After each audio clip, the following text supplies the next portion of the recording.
Good morning students. आप कैसे हैं? उम्मीद करती हूँ अच्छे हैं। खाना वाना सही है, बिल्कुल हेल्दी होंगे। घर पे ही रहिएगा बेटा, बाहर बाहर ज़्यादा जाने की कोशिश मत कीजिएगा, क्योंकि कोरोना का इफ़ेक्ट जो है वो हमारे पे ज़्यादा होने वाला है, क्योंकि human being are the best host for each and every disease. तो चलिए कोई बात नहीं, उसके साथ साथ थोड़ा सा हम पढ़ाई पे फोकस कर लेते हैं, क्योंकि घर पे रह के थोड़ी थोड़ी तो मस्ती होती ही रहती है, लेकिन मस्ती के साथ में बेटा कुछ पढ़ाई का काम करते हैं। आज हम बायो का जो लाइफ प्रोसेस चैप्टर हमने क्लासेस में स्टार्ट किया था, उस चैप्टर को प्रोसीड करेंगे आगे। Life process. लाइफ प्रोसेस में एक बार थोड़ा सा रिवाइज करवा दूं आपको। लाइफ प्रोसेस में हमने क्या क्या टॉपिक पहले पढ़ लिए थे। लाइफ प्रोसेस में बेटा what are life processes, what are basically life processes के टाइप्स, न्यूट्रिशन के टाइप्स। हमने फिर पढ़ा कि how nutrition takes place in animals, how nutrition takes place in plants, how respiration takes place in animals, how respiration takes place in plants. उसके बाद में बेटा transportation, how transportation takes place in animals, what are the component of transport system in animals, how the gases are transported, how the blood is transported, and by which medium the gases are basically combined। ये सब points हमने बेटा life process के अंदर पढ़ लिए थे। अब आज मैं आपका एक नया टॉपिक लेके आई हूँ, that is transportation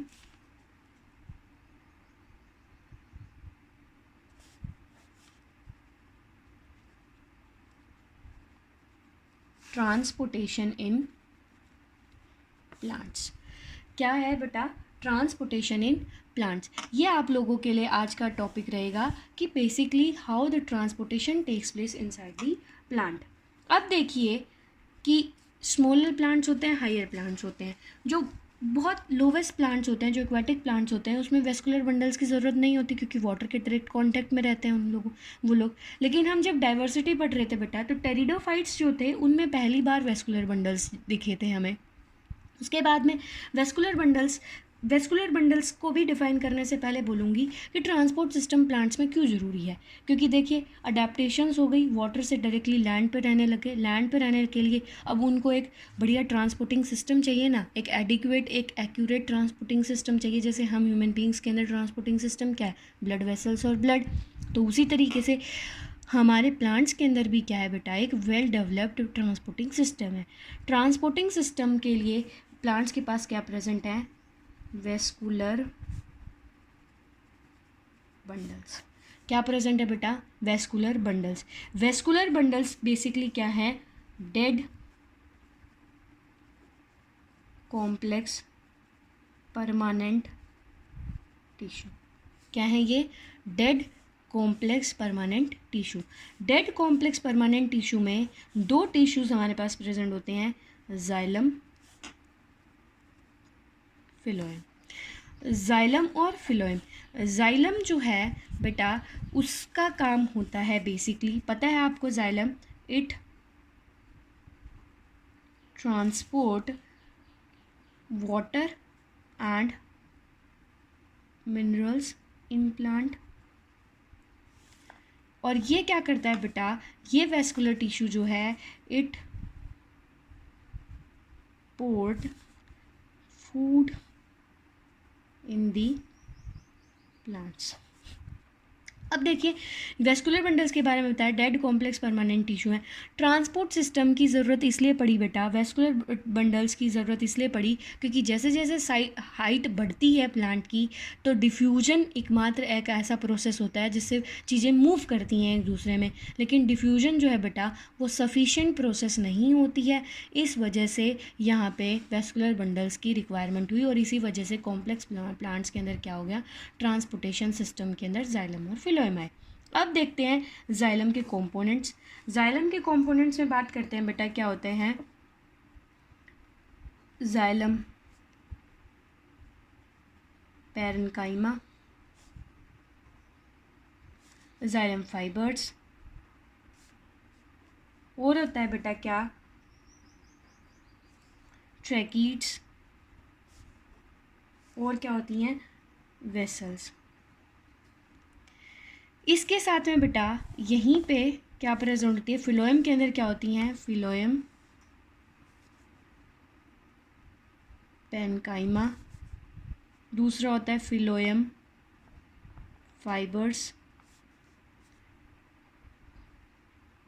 companion cells, और क्या होती हैं बेटा, सीव ट्यूब, और सेल्स भी बोल सकते हो, सीव ट्यूब बोलो या सीव सेल्स बोलो। अब देखिए पैरेन्काइमा दोनों का क्या करता है, फूड स्टोर करता है।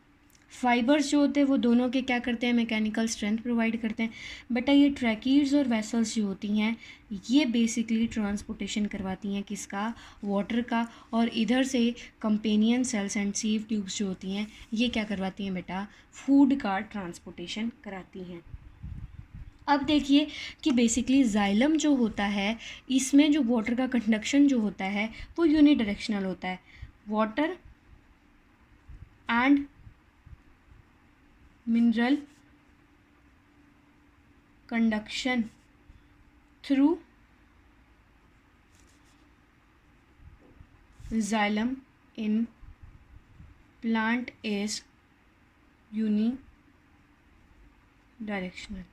क्या बताया बेटा, यूनिडायरेक्शनल होता है प्लांट्स के अंदर मिनरल और वाटर का कंडक्शन, और वहीं पे बेटा food conduction is bidirectional. Food conduction कैसा होता है, बाई डायरेक्शनल होता है, means from top to bottom and from bottom to top. लेकिन ये मिनरल्स का जो मूवमेंट होता है, वाटर और मिनरल्स का जो ट्रांसपोर्टेशन होता है वो कहाँ से होता है बेटा, फ्रॉम रूट टू लीव्स और डिफरेंट पार्ट्स। और ये होता है बेटा from part to root and from root to leaves. Leaves is the end part होता है प्लांट का, तो इस वजह से हम क्या लिखते हैं, and part, that is leaves. इतना क्लियर हुआ कि बेसिक क्लासिफिकेशन क्या है, हमारे वेस्कुलर बंडल्स क्या हैं, कौन सा वेस्कुलर बंडल कहाँ ज़रूरत पड़ती है, क्या वेस्कुलर बंडल का काम है। तो इसके साथ में बेटा सबसे पहले हम, अब आपको पता है जाइलम और फिलोएम प्रेजेंट है, दोनों अलग अलग प्रेजेंट है, तो हमारे पास ट्रांसपोर्टेशन सिस्टम भी क्या होगा, अलग अलग होगा।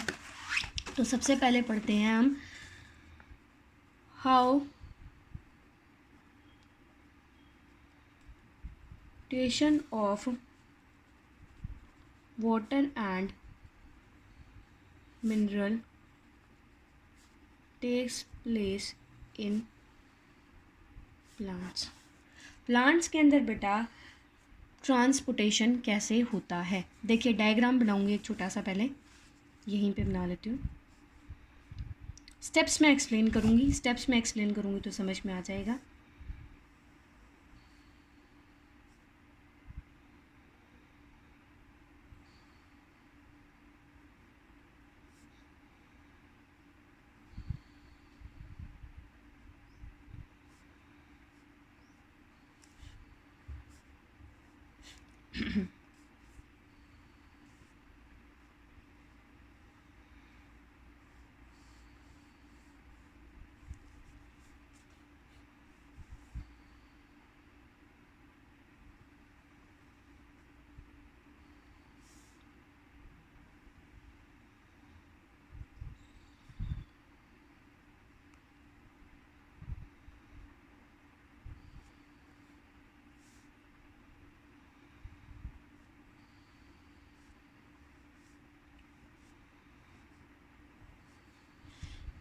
देखिए क्या बनाया है, ये हमारी क्या है बेटा, लीफ। ये हमारा क्या है बेटा, यहाँ पे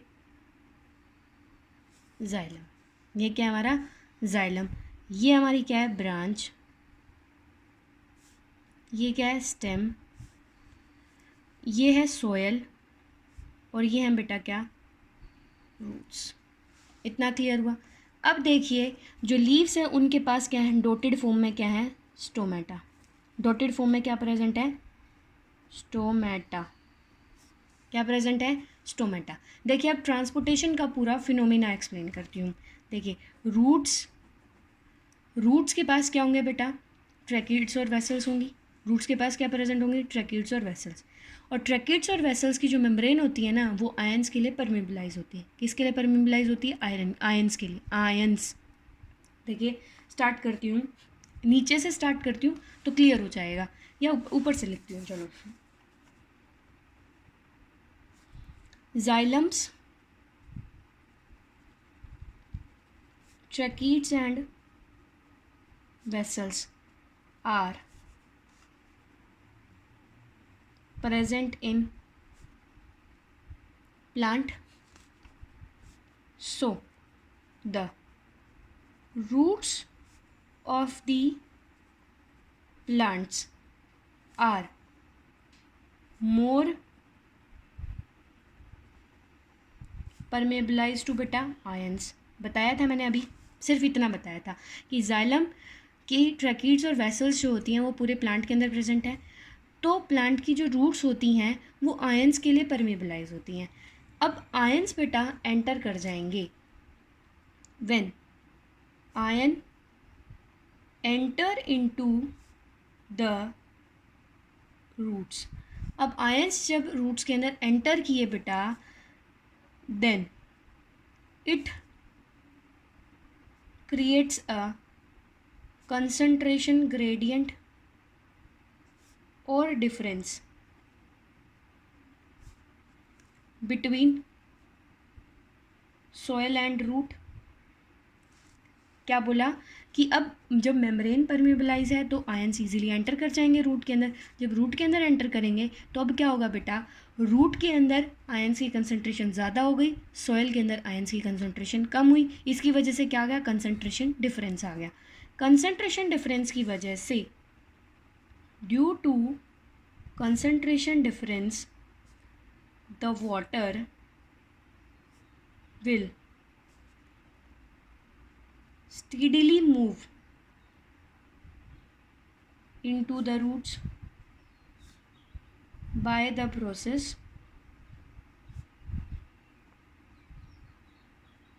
डिफ्यूजन।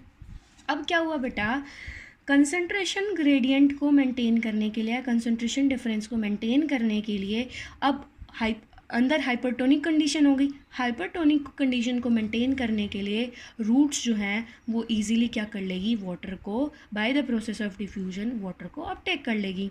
अब वाटर को अपटेक करेगी, द अपटेकन वाटर विल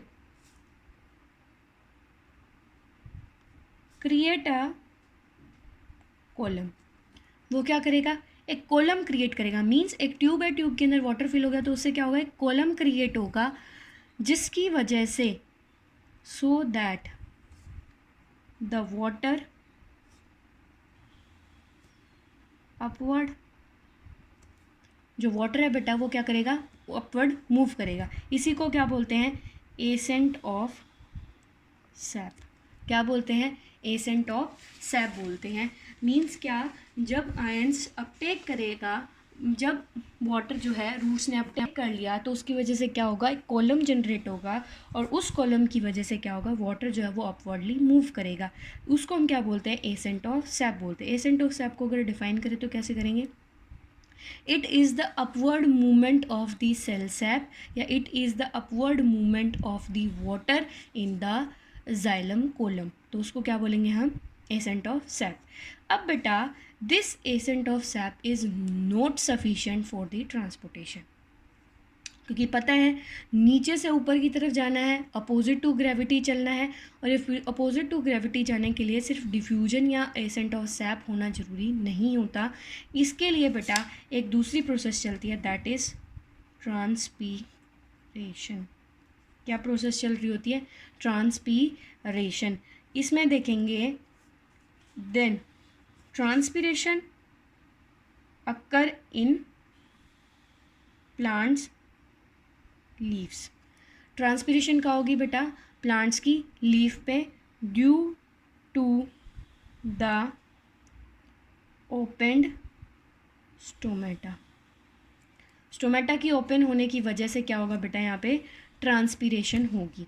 अब ट्रांसपीरेशन को डिफाइन करें तो क्या होगा, it is the loss of water at the surface of leaves due to the opening of stomata. Stomata की ओपनिंग की वजह से लीफ के सरफेस पे वाटर का लॉस होना, उसको हम क्या बोलते हैं? ट्रांसपीरेशन। अब ट्रांसपीरेशन होने की वजह से एरो लगा दिया हमने, नेक्स्ट पेज पे प्रोसीड करते हैं। ड्यू टू ट्रांसपीरेशन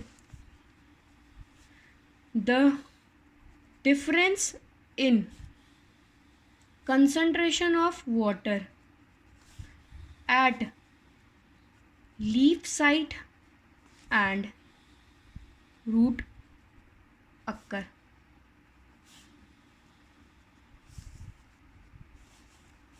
और this difference will create a suction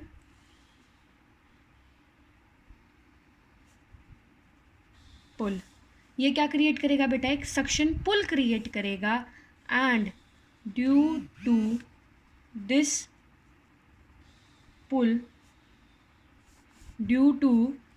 pull the water present in the column will lift and hence ported और hence ट्रांसपोर्टेड। इस तरीके से क्या होता है बेटा? वाटर जो है वो ट्रांसपोर्ट होता है प्लांट्स के अंदर, और इस सक्शन पुल को ही हम दूसरा नाम देते हैं ट्रांसपीरेशन पुल। क्योंकि सक्शन पुल अल्टीमेटली जनरेट किसकी वजह से हो रहा है? ट्रांसपीरेशन की वजह से हो रहा है, तो इस वजह से हम इसका दूसरा नाम क्या देते हैं? Transpiration pull. दोबारा से टैली करवा रही हूँ, ध्यान से सुनिएगा। अब मैं एक डायग्राम में समझाऊंगी आपको। सॉइल कैसी है? मॉइस्ट है। रूट्स, पूरे प्लांट के अंदर जाइलम है, जाइलम के पास क्या प्रेजेंट है बेटा? ट्रैकिड्स और वेसल्स प्रेजेंट है। अब देखिए, रूट्स बताया, सॉइल के अंदर आयंस भी प्रेजेंट होंगे। आयंस जो हैं वो रूट्स ईजीली ले लेती हैं। आयंस को रूट ने ईजीली लिया तो उसकी वजह से क्या होगा? अब रूट के अंदर आयंस की कंसंट्रेशन ज़्यादा हो गई in comparison to soil. Ions की कंसंट्रेशन ज़्यादा हो गई तो उसकी वजह से क्या होगा? रूट्स के अंदर हाइपरटोनिक कंडीशन हो जाएगी। हाइपरटोनिक मतलब excess amount of ions but less amount of water. इस कंसंट्रेशन डिफरेंस को ख़त्म करने के लिए, इस कंसंट्रेशन को मेंटेन करने के लिए वाटर जो है वो स्टेडीली क्या हो जाएगा? मूव कर जाएगा किसके अंदर? रूट्स के अंदर। अब रूट्स के अंदर जब वाटर मूव करेगा तो उसकी वजह से क्या होगा? ट्यूब लाइक स्ट्रक्चर होता है जाइलम का, तो उसमें वाटर फिल हो जाएगा। वाटर फिल होगा तो उसकी वजह से क्या होगा? कॉलम क्रिएट हो जाएगा। कॉलम क्रिएट होने की वजह से वो पुश करेगा वाटर को अपवर्डली मूव करने के लिए। लेकिन बेटा सिर्फ यही इनफ नहीं होता, क्योंकि डिस्टेंस ज़्यादा है, अपोजिट टू ग्रेविटी जाना है। इस वजह से एक दूसरी प्रोसेस होती है, दैट इज़ ट्रांसपीरेशन। ट्रांसपीरेशन कहाँ होगी? लीफ के सरफेस पे होगी। जब स्टोमेटा ओपन होंगे, एक्सेस अमाउंट में वाटर जो है वो लूज हो जाएगा। अब एक्सेस अमाउंट में वाटर लूज होगा तो ये क्या होगा? लीफ के पास में वाटर की कंसनट्रेशन क्या होगी? कम। रूट के पास वाटर की कंसंट्रेशन क्या है? ज़्यादा। तो उसकी वजह से क्या होगा? एक पुल जनरेट होगा। पुल जनरेट यानी वाटर को अपवर्डली खींचेगा पानी, मतलब वाटर फोर्स जो जनरेट होंगे, जिसकी वजह से क्या होगा? Water is lifted upward. Water upwardly lift होगा, कैपिलरी एक्शन के थ्रू पहुंचेगा और लीव्स तक ट्रांसपोर्ट हो जाएगा। इस तरीके से वाटर का ट्रांसपोर्टेशन जनरली प्लांट्स के अंदर देखा जाता है। इसके बाद में दूसरा जो ट्रांसपोर्टेशन आपका आता है वो आता है फूड का। How portation of food takes place in plants. Plants के अंदर ट्रांसपोर्टेशन फूड का कैसे होता है वो देखते हैं। अब देखिए, हम अब क्या होंगे? जाइलम होंगे, जाइलम प्रेजेंट होगा। जाइलम प्रेजेंट होगा तो वही लीफ के पास क्या होगा? फिर से इसका डायग्राम बनाने की ज़रूरत नहीं है। अब क्या है बेटा? लीफ के जो मिड रिब होती है उसमें जाइलम और फिलोएम आसपास साथ साथ पैरेलली अरेंज्ड होते हैं। तो अब क्या बात करते हैं? देखिए, ये लीफ है हमारी,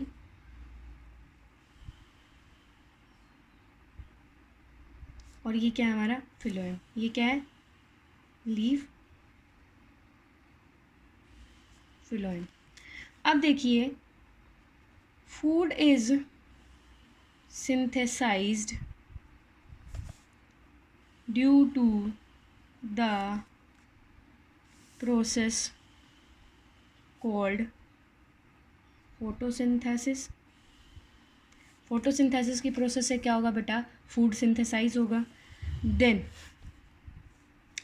अब फूड सिंथेसाइज जो हुआ है, अब फूड सिंथेसाइज हुआ है तो आपको भी पता है बेटा, फूड सिंथेसाइज हुआ है तो लीफ के अंदर फूड की कंसंट्रेशन ज़्यादा, सो concentration of food in leaf is more than other parts. Obvious ही बात है. तो अब क्या होगा बेटा, द फूड, क्या बोला, फूड जो है वो सिंथेसाइज हुआ फोटोसिंथेसिस की प्रोसेस से, लीफ के अंदर फूड की कंसंट्रेशन ज़्यादा है अदर बॉडी पार्ट से. तो अब क्या होगा, फिलोएम के अंदर क्या करेगा, फूड एंटर करेगा.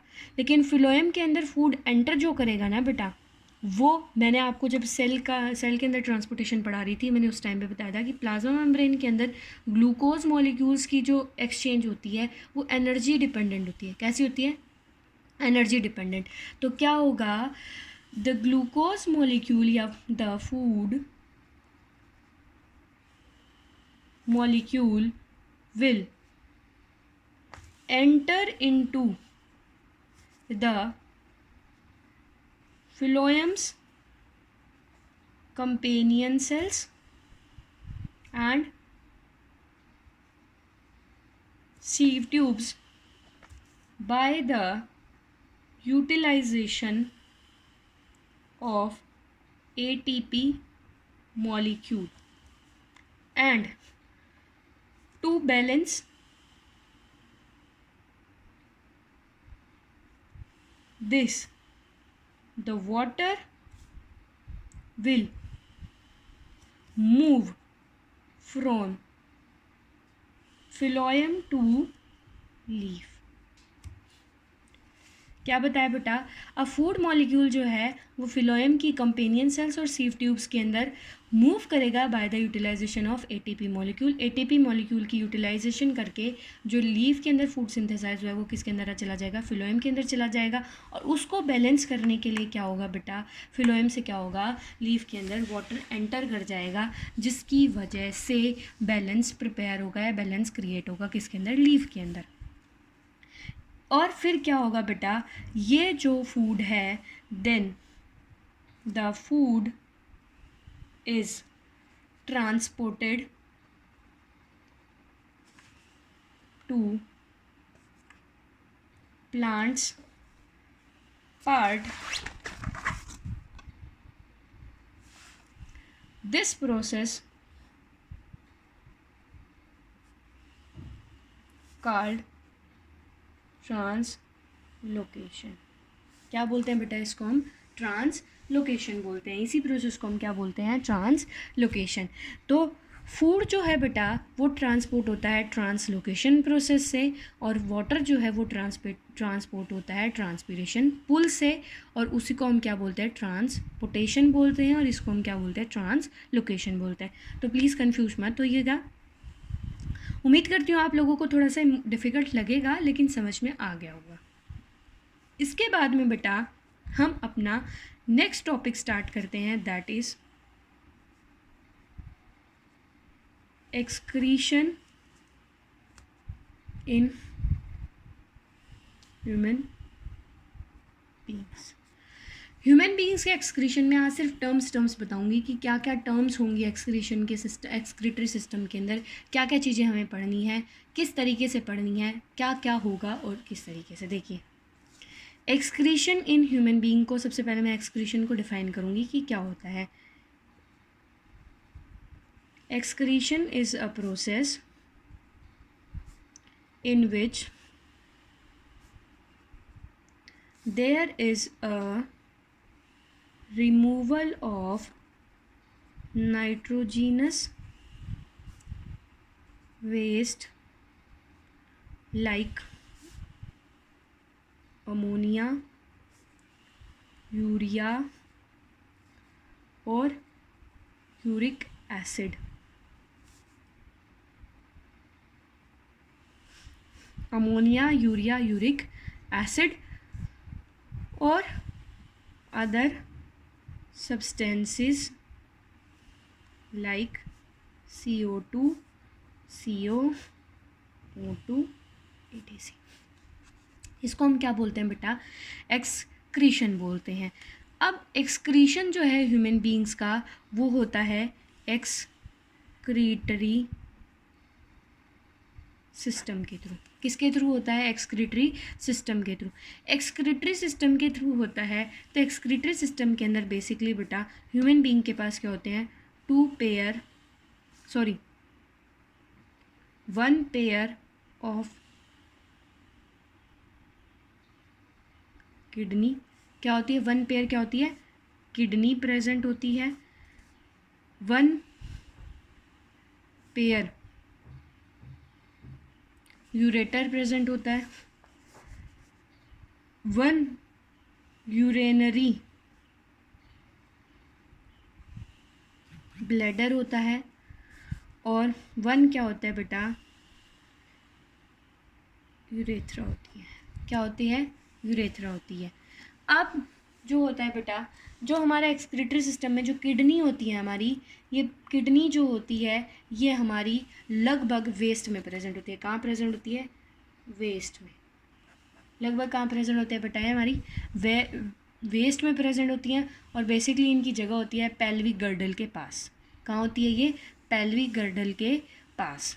इसके बाद में बेटा इसमें हम डायग्राम की बात करते हैं किडनी के, किडनी के डायग्राम की नहीं, पूरे एक्सक्रीटरी सिस्टम के डायग्राम की अगर मैं बात करूँ, एक्सक्रीटरी सिस्टम के डायग्राम को हम ड्रॉ करने से पहले बात करूँगी मैं आपसे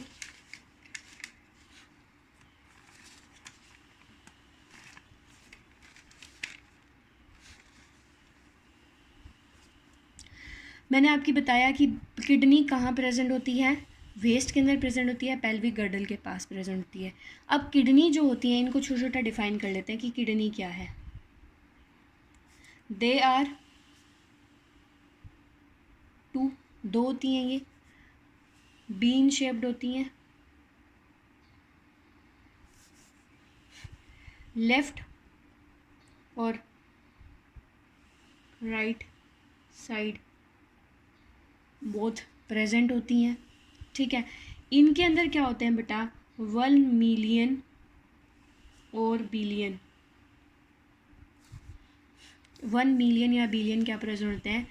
नेफ्रॉन्स प्रेजेंट होते हैं। क्या प्रेजेंट होते हैं? नेफ्रॉन्स प्रेजेंट होते हैं। और इन्हीं नेफ्रॉन्स को हम बोलते हैं structural and functional unit of excretory system. इतना क्लियर हुआ किडनी के बारे में।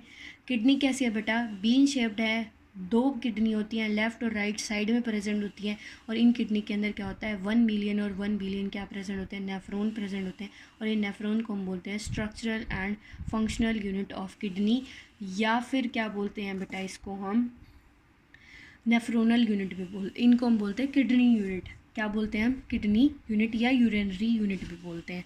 ठीक है जी। इसके बाद में बात करते हैं किडनी के बाद में यूरेटर्स की। किसकी बात करते हैं? यूरेटर्स की। यूरेटर्स बेटा किससे कहाँ तक पहुँचती है? एक्सटेंट और लिबरेटेड फ्रॉम, लिबरेटेड का मतलब कहाँ से निकलते हैं? Liberated from kidney and ends to urinary bladder. क्या बोला? यूरेटर्स जो होती हैं ये एक्सटेंड होती हैं बेटा किडनी से और एंड कहाँ होती है? यूरिनरी ब्लैडर के अंदर। मतलब किडनी से जो यूरिन बना है, इन किडनी के अंदर यूरिन फॉर्मेशन होगा। इन किडनी के अंदर जो भी यूरिन बना है, किडनी का बताया कि नेफ्रॉन और फंक्शनल यूनिट होती है, और नेफ्रॉन का फंक्शन होता है बेटा urine formation. Function of nephron is formation of urine. अब क्या होगा बेटा, ये नेफ्रॉन के अंदर, किडनी के अंदर जो नेफ्रॉन है उनमें यूरिन जो फॉर्मेशन हुआ है, उस यूरिन को ये किडनी से यूरिनरी ब्लैडर तक पहुंचाएंगी। इनका काम क्या है, function, they carry urine from kidney to urinary bladder. और जो बेटा ये यूरेटर्स जो होती हैं, ये ट्यूब लाइक स्ट्रक्चर्स होती हैं। कैसी होती हैं, ट्यूब लाइक स्ट्रक्चर्स होती है। कैसा स्ट्रक्चर होता है बेटा इनका, ट्यूब लाइक स्ट्रक्चर होता है। उसके बाद में तीसरी चीज़ हम डिफाइन करते हैं, दैट इज़ यूरिनरी ब्लैडर। क्या डिफाइन करते हैं हम, यूरिनरी ब्लैडर। यूरिनरी ब्लैडर को हम बात करते हैं, it is a muscular pouch होता है, and it's regulation is done by brain. इसकी रेगुलेशन जो होती है बेटा वो किससे होती है, ब्रेन से होती है। और लास्ट आती है यूरेथ्रा। यूरेथ्रा क्या होता है, it is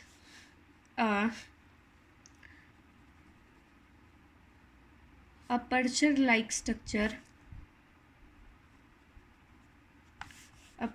structure or opening of urinary bladder। Urinary bladder की क्या होती है बेटा, ये ओपनिंग होती है। और ये यूरेथ्रा जो होती है ये किसके अंदर प्रेजेंट होती है, बेसिकली यूरेथ्रा जो है वो एंड करती है, इट एंड्स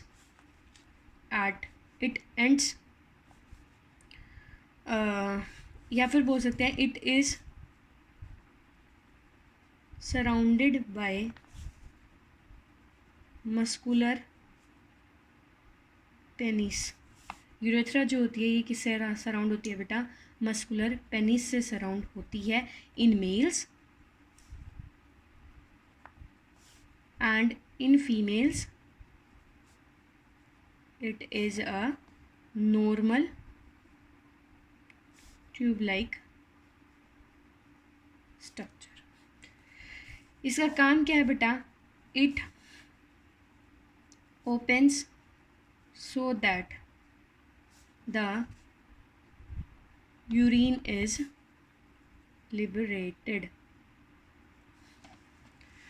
आपको समझ में आया, दोबारा से बोल रही हूँ ये सारा का सारा। हम एक्सक्रीटरी सिस्टम में पढ़ रहे थे बेटा, एक्सक्रीशन की मैंने डेफिनेशन बताई, इसमें शायद कोई प्रॉब्लम नहीं होगी, कि नाइट्रोजिनस बेस यानी ammonia, urea, uric acid, CO2 gases कुछ जो है वाटर की फॉर्म में, जो भी हमारा वेस्ट मटेरियल है उसका रिमूवल करना, उसको हम क्या बोलते हैं, एक्सक्रीशन बोलते हैं। एक्सक्रीटरी सिस्टम के अंदर ह्यूमन बीइंग के अंदर क्या प्रेजेंट होता है, 1 पेयर किडनी प्रेजेंट होती है, 1 पेयर यूरेटर प्रेजेंट होता है, 1 यूरिनरी ब्लैडर होता है और 1 यूरेथ्रा होता है बेटा। अब बात करते हैं चारों की टर्म्स के बारे में, कि किडनी, यूरेटर, यूरेथ्रा और यूरिनरी ब्लैडर को हम कैसे डिफाइन कर सकते हैं। Kidney, these are bean shaped, they are 2 in number, both left and right side they are basically present in the waist और द पेल्विक गर्डल के अंदर प्रेजेंट होती हैं ये, और बोलते क्या है, एब्डोमिनल कैविटी। और दूसरा क्या बोलते हैं इनमें, इनको एब्डोमिनल कैविटी, क्या बोलते हैं, एब्डोमिनल कैविटी बोलते हैं। एब्डोमिनल कैविटी के अंदर ये प्रेजेंट होती हैं। इन किडनीज़ के अंदर क्या होता है बेटा, मिलियन और बिलियन के नेफ्रॉन्स प्रेजेंट होते हैं, और इन नेफ्रॉन्स को हम क्या बोलते हैं, structural and functional unit of excretory system. हमारे एक्सक्रीटरी सिस्टम या किडनी का स्ट्रक्चरल फंक्शनल यूनिट माना जाता है। इन नेफ्रॉन का फंक्शन क्या है बेटा, हमारी किडनी के अंदर जो अनफिल्टर्ड ब्लड आ रहा है उससे यूरिन फॉर्मेशन करना। क्या करना, यूरिन की फॉर्मेशन करना। अब यूरिन की फॉर्मेशन तो किडनी के अंदर हो गई, फिर किडनी से बेटा एक्सटेंड या लिबरेट होते हैं कौन, बेसिकली प्रोट्यूड या फिर एक्सटेंड बोल सकते हैं। एक्सटेंड क्या होती हैं, यूरेटर्स। क्या होती हैं, यूरेटर्स।